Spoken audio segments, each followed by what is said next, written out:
Hello po, magandang gabi. At tayo nga po pala ay magsisigang ng tilapia.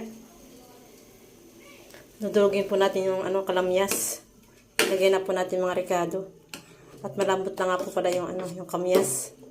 Ay atin na po dudurugin yun po yung gagamitin natin pang asim. Ayan. Ayan, dinudurog na po natin. Pati po yung kamatis atin na po dudurugin. Yung kalamyas. Ayan, magiging pang-asim natin. Lalagyan na po natin yung ulo ng tilapia. Ayan nga po pa ng ating isisigang ulo. Ayan. Nilagyan din po natin ng sitaw at saka okra ang ating sinigang na tilapia.